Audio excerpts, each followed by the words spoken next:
स्वागत है आपका दोबारा विद्या ज्ञान क्लासेस में। और हम कर रहे थे कार्यपालिका के कितने प्रकार हैं। तो आज हम करेंगे कार्यपालिका के कितने प्रकार हैं।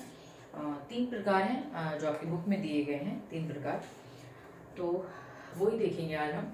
और इस पेज नंबर 82 पे, ठीक है, 82 पे जो पिंक कलर के ऊपर 2 दिए गए हैं। सामूहिक नेतृत्व के सिद्धांत पर आधारित प्रणाली। सामूहिक मतलब लोगों के समूह के आधार पर, ठीक है। दूसरा, एक व्यक्ति के नेतृत्व के सिद्धांत पर आधारित अध्यक्षात्मक। एक व्यक्ति मतलब अगर मान लीजिए राष्ट्रपति उसका है और वो किसी के प्रति उत्तरदायी नहीं है, जैसे प्रधानमंत्री इसके प्रति उत्तरदायी है, उसके प्रति ऐसे, हमारे देश में तो ऐसे है ना, तो ऐसे ही वो किसी और के प्रति उत्तरदायी नहीं है, तो इसे ही एक व्यक्ति वाली वो बोल देते हैं और इसे सामूहिक बोल देते हैं, ठीक है। तो हम कर रहे हैं आज। तो पहली जो आपकी प्रणाली है वो है संसदीय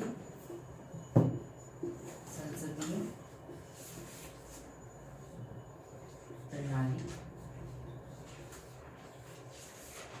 ठीक है। तो संसदीय प्रणाली में पहला क्या चीज है पहला पॉइंट क्या है? पहला पॉइंट है कि ये क्या होगी, प्रधानमंत्री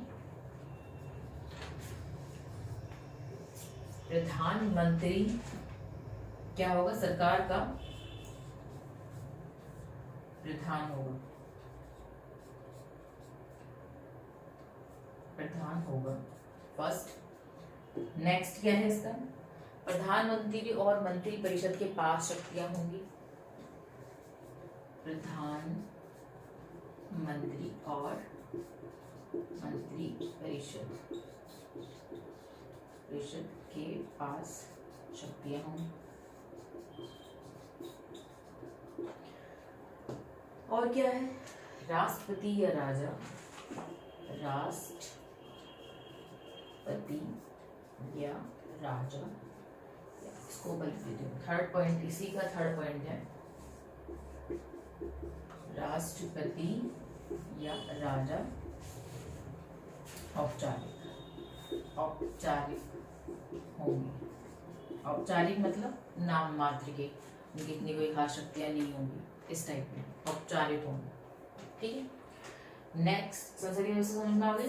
प्रधानमंत्री प्रधान होगा, मंत्रिपरिषद और मंत्री प्रधानमंत्री के पास शक्तियां होंगी, और राष्ट्रपति और राजा, जहाँ पे राजा होगा वहाँ पे क्या होगा, जैसे ब्रिटेन में राजा है, वो नाम मात्र का राजा है, बस ऐसी कोई शक्तियां नहीं उनके पास, कोई देश को चला रहा है, बस राजा है वो, राजा बोल रखा है, तुम राजा हो, खत्म कहानी, इतने में ही। कोई देश को नहीं चलाते, किसी चीज में उनका पार्टिसिपेट नहीं है, तो बस नाम के राजा। तो औपचारिक है ना, हमारे राजा, हमारे राष्ट्रपति नाम भी नहीं इतना आता है ना। सारे काम कौन करता है, प्रधानमंत्री करते हैं, मंत्री करते हैं, तो उनका नाम नहीं आता, तो औपचारिक है, इसलिए मंत्रिपरिषद की सलाह पर कार्य करते हैं, ठीक है। नेक्स्ट है अर्ध, ये बहुत सिंपल है, इसको समझना बहुत सिंपल है। अर्ध अध्यक्ष आत्मक है ना, इसमें क्या है, जो मैं पीएम लिख रही थी प्रधानमंत्री और राष्ट्रपति बराबर से ही है ना।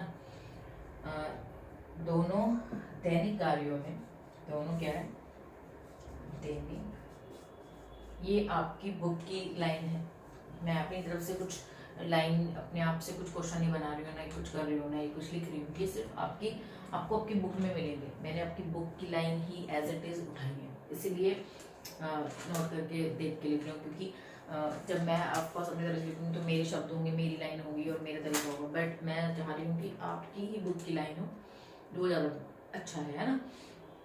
तो प्रधानमंत्री और राष्ट्रपति दैनिक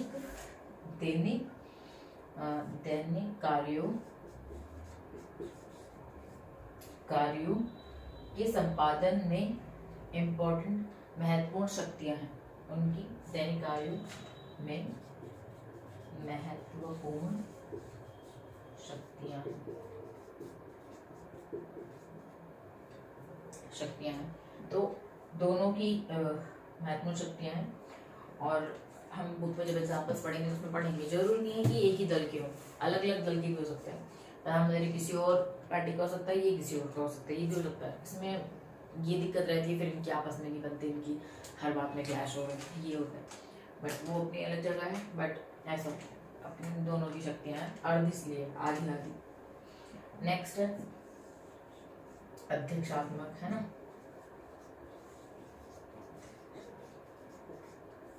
इसमें क्या आ जाता है, राष्ट्रपति इंपॉर्टेंट हो जाता है, इसलिए इसका एग्जाम्पल सबसे आदर्श जो एग्जाम्पल है वो है किसका, अमेरिका का। ठीक है, आगे समझाया था ना किसी आइडियल कंडीशन होते, तो सबसे आइडियल कंडीशन अगर हम जब पढ़ते हैं तो सबसे अच्छा इसका एग्जाम्पल है अमेरिका। ठीक, तो राष्ट्रपति सुप्रीम होता है, राष्ट्रपति प्रधान होता है किसका, राज्य का यानी देश का और सरकार का। इसके आगे बोलने की जरूरत है, जब देश का प्रधान वो हो गया तो इसलिए हमारे में ये नहीं होता कि प्रधानमंत्री है तो यही देश का प्रधान है, नहीं, हमारे में बिल्कुल ऐसा नहीं है। ठीक है, इसीलिए हमने पढ़ा है ना फर्स्ट चैप्टर में कि हर एक चीज़ को इस तरह से बैलेंस किया गया कि कोई भी अपनी सीमा ना लांघे, कोई भी अपनी सीमा से बाहर ना चला जाए। तो ये है। नेक्स्ट है, ठीक है, सारी शक्तियाँ राष्ट्रपति के पास होती हैं, यही है, मतलब एग्जाम्पल्स ये है America, Brazil, Latin America. Latin America कहाँ है देख लेना। ठीक है, अमेरिका और लैटिन अमेरिका को मिक्स मत करना। लैटिन अमेरिका बिल्कुल पिछड़ा हुआ देश है और अमेरिका वेल डेवलप, इसको हम सब फॉलो करते हैं एक तरह से कहीं ना कहीं, है ना। और पता ही सबसे शक्ति सबसे ज़्यादा डेवलप कोई कंट्री अमेरिका वो है। और अध्यक्षात्मक के एग्जाम्पल है आपके फ्रांस, रूस और श्रीलंका। श्रीलंका का एग्जाम्पल आपकी बुक में भी है, जो हम करेंगे उसको। ठीक है, ऑरेंज पार्ट में दिया गया है पेज नंबर 82 में। और संसदीय में तो भारत है ही सबसे हमारा, और जर्मनी, इटली, जापान और ब्रिटेन से ही हमने एक तरह से कॉपी किया है, क्योंकि उन्होंने बहुत टाइम तक हमारे ऊपर गवर्न किया, हमारा राज किया है, तो हमें थोड़ी सी उसकी समझ में आ गई होगा सिस्टम, हमें आदत हो गई और हमें लगा कि हमारे अकॉर्डिंग वो थोड़ा ठीक है, तो हमने वही अपनाया। और पुर्तगाल, है ना, ये एग्जाम्पल्स हैं संसदीय व्यवस्था में। तो बहुत ईजी है तीनों को समझना, तीनों को जानना। ये नेक्स्ट, जब मैंने कहा था कि जब मैं ये चीज़ बता दूँगी तो फिर हम इसके एग्जाम्पल्स करेंगे, जो आपके पेज नंबर 80 में। तो हम अमेरिका की एग्जाम्पल से स्टार्ट हुआ है ये आपका, है ना, तो वो करेंगे। तो ठीक है, तो जैसे दिया गया है आपकी बुक में कि अमेरिका में, सेकंड लाइन में, अमेरिका में अध्यक्ष व्यवस्था है और कार्यकारी शक्तियां राष्ट्रपति के पास है। पता ही लग गया ना कि सारी शक्तियां किसके पास है, राष्ट्रपति के पास है। ठीक है, क्योंकि वहाँ पे अध्यक्षात्मक सरकार है, अध्यक्षात्मक व्यवस्था है, सरकार नहीं व्यवस्था है, सॉरी। फिर है कनाडा में संसदीय लोकतंत्र और संवैधानिक राजतंत्र है, जिसमें हम महारानी एलिजाबेथ द्वितीय राज्य की प्रधान और प्रधानमंत्री सरकार प्रधान है। ठीक है, तो कनाडा में संसदीय व्यवस्था है, बट कैसी है, संवैधानिक तौर पे वो राजतंत्र वहाँ पे चलता है ना। नेक्स्ट एग्जांपल किसका दिया है, फ्रांस का दिया है, जहाँ पे राष्ट्रपति और प्रधानमंत्री इक्वल हैं, अर्ध अध्यक्षात्मक व्यवस्था है वहाँ पे, तो वो हिस्सा लेते हैं। फिर इसमें मतलब इसी में बताया फ्रांस में राष्ट्रपति और प्रधानमंत्री और अन्य मंत्रियों की नियुक्ति करता है, पर उन्हें पद से हटाने नहीं सकते, क्योंकि वे संसद के प्रति उत्तरदायी होते हैं। ठीक है, अब जापान की बात है। जापान में संसदीय व्यवस्था है, जिसमें राजा देश का और प्रधानमंत्री सरकार का प्रधान है। राजा जो है वो देश का प्रधान है और प्रधानमंत्री सरकार का प्रधान है। ठीक है, वहाँ पे इस तरह की संसदीय व्यवस्था है। इटली में एक संसदीय व्यवस्था है, जिसमें राष्ट्रपति देश का और प्रधानमंत्री सरकार का प्रधान है। ठीक है, इस तरह की है। समूह के आधार पर है ना, ये समूह की ये एक बंदे की नहीं चल रही, तो इस तरह से। रूस में अर्ध अध्यक्षात्मक व्यवस्था, जिसमें राष्ट्रपति देश का प्रधान है और राष्ट्रपति द्वारा नियुक्त प्रधानमंत्री की सरकार का प्रधान है। जर्मनी संसदीय व्यवस्था है, जिसमें राष्ट्रपति देश का नाम मात्र का प्रधान है और चांसलर, कहीं के चांसलर बोलते हैं, है ना, चांसलर यानी प्रधानमंत्री सरकार का प्रधान है, ठीक है। तो एग्जाम्पल लिए गए हैं उसी के अकॉर्डिंग कि वहाँ पर ऐसा है, आपकी बुक में नीचे ही एग्जाम्पल दिए हैं तो वहाँ पर आपको समझ में आ जाएगा, ठीक है। अध्यक्षात्मक व्यवस्था में राष्ट्रपति राज्य और सरकार दोनों का ही प्रधान है, ये मैंने करवा चुकी हूँ आपको, अभी मैंने लिख दिया था, ये वहीं से स्टार्ट है, तो ये है, ठीक है। यहाँ तक वही दिया गया है जो मैंने लिखवाया है, सिंपल। मैं एग्जाम्पल पढ़ देती हूँ, मैं वो नहीं देख रही अभी, जैसे ठीक है, ये मैंने करवा चुकी हूँ, मैं करवा चुकी हूँ, जो मैंने 3 डेफिनेशंस लिखी थी, जो मैंने समझाया था वो ये इसमें यहाँ से स्टार्ट था वो। तो हमने एग्जाम्पल्स देख लिया, अमेरिका एग्जाम्पल देख लिया, फ्रांस का, मोस्टली सारे एग्जाम्पल देख लिया, जापान का। तो इसीलिए व्यवस्था के कारण, अलग अलग प्रणाली के कारण, अलग अलग व्यवस्था है तीनों की, तो इसलिए देश अलग अलग टाइप्स के हो जाते हैं, अलग अलग चीज़ें हो जाती हैं। प्रधानमंत्री हैं तो जरूरी नहीं वो एक ही शक्तियाँ हों, एक ही तरह का काम हो उनका, एक ही तरह का नहीं। प्रणाली क्या है, व्यवस्था क्या है, पहले वो जानेंगे फिर हम उनको तय करेंगे। ये इम्पोर्टेंट है जानने के लिए। अगर हमें किसी देश के बारे में जानना है, उनकी व्यवस्था जाननी है, अपने से कंपैरिजन करना है, तो हम कैसे करते हैं कंपैरिजन, इन चीज़ों को देखते हैं, परखते हैं, तब करते हैं ना, तब होता है, ठीक है। तो ये है। अब आपका एग्जाम्पल जो दिया गया है 82 पेज नंबर पर, श्रीलंका का अर्ध अध्यक्षात्मक प्रणाली का। तो श्रीलंका को बताया गया है कि 1978 में उनका क्या बना था, संविधान में संशोधन करके अध्यक्षात्मक कार्यपालिका लागू की गई, ठीक है। तो क्या था, इस प्रणाली में जनता प्रत्यक्ष रूप से राष्ट्रपति को चुनती है, प्रत्यक्ष रूप से। यह संभव है कि राष्ट्रपति प्रधानमंत्री एक ही दल के, अलग अलग दल के भी हो सकते हैं। संविधान राष्ट्रपति को व्यापक शक्तियां देता है, ठीक है। जो संविधान उनका लिखा गया है वो राष्ट्रपति को ज्यादा शक्तियां देता है। राष्ट्रपति संसद में बहुमत वाले दल सदस्यों से प्रधान को चुनता है। जो राष्ट्रपति संसद में है उसमें बहुमत वाले जो दल होते हैं वो प्रधानमंत्री को चुनते हैं। हमारे यहाँ पे मंत्रिपरिषद राष्ट्रपति को चुनता है, राष्ट्रपति मंत्रिपरिषद की सलाह पे प्रधानमंत्री को चुनता है,